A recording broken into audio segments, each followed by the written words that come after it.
রং news রঙিন নয়, সত্যের গভীরে। তুষার তীর্থ তুঙ্গনাথ।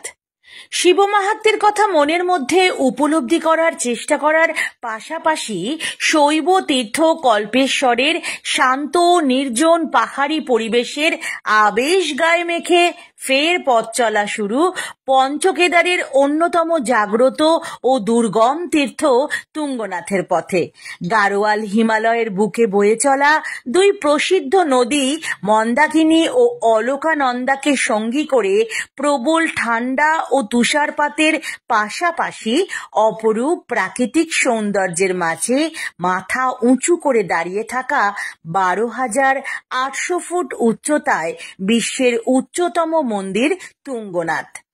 পঞ্চকেদারের মধ্যে সব থেকে উঁচুতে বা তুঙ্গে অবস্থান করছেন বাবা তুঙ্গনাথ।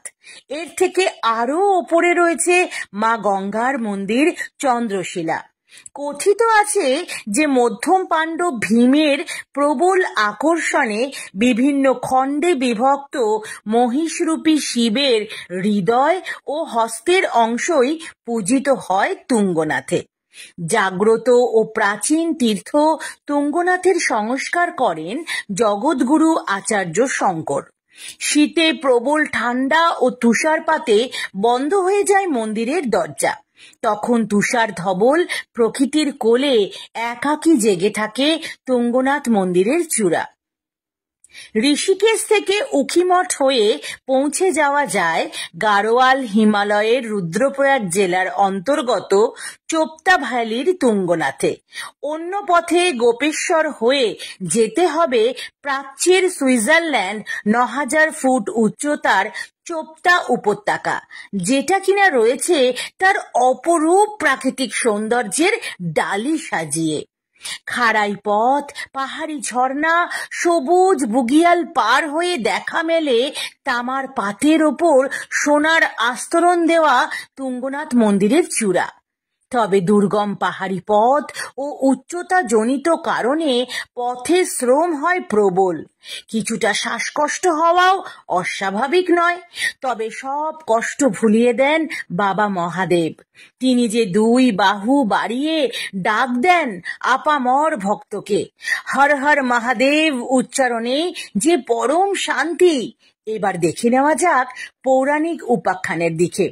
কুরুক্ষেত্রের ধর্মযুদ্ধে জ্ঞাতি বধের কারণে পাপ হয় পাণ্ডবদের। সেই পাপ স্খলন করতে পঞ্চকেদারের সব কটিতেই শিবের পুজো করেন পাণ্ডবেরা। তবে কথিত যে তুঙ্গনাথের প্রাচীন মন্দিরটি তৈরি করেন তৃতীয় পাণ্ডব বীর শ্রেষ্ঠ অর্জুন। অন্যদিকে শিবকে স্বামী রূপে লাভ করার জন্য এখানে কঠোর তপস্যা করেন পার্বতী। মতান্তরে শিবের আশীর্বাদ লাভ করতে এখানে কঠোর তপস্যা করেন রাক্ষস রাজ দশানন রাবণ। তুঙ্গনাথ শিব দর্শনের পর আরো খানিকটা উঁচুতে 13,123 ফুট উচ্চতায় অপার প্রাকৃতিক সৌন্দর্যের মাঝে রয়েছে মা গঙ্গার মন্দির চন্দ্রশিলা। কথিত আছে যে এখানে গঙ্গা দেবীর পুজো করেন স্বয়ং রামচন্দ্র। চন্দ্রশিলা থেকে চারিদিকে চোখ মেললেই দেখা মিলবে তুষারাবৃত চৌখাম্বা, নন্দা দেবী, নন্দা ঘুন্টি, কামেট প্রভৃতি পর্বতশৃঙ্গের। এছাড়াও দেখা যাবে শিবলিঙ্গ, নীলকণ্ঠ, সুমেরু পর্বতশৃঙ্গ। তবে প্রকৃতির ঘন ঘন বিরূপতার কারণে চন্দ্রশিলায় বেশি সময় কাটানো যায় না।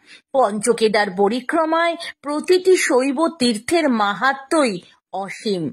ধ্যান গম্ভীর পরিবেশে যোগীশ্বর মহাদেবের মহিমা, তার অস্তিত্ব মনে করিয়ে দেয় বারবার। জয় শিবশম্ভু। নিজস্ব সংবাদদাতা সোমনাথ মুখোপাধ্যায়।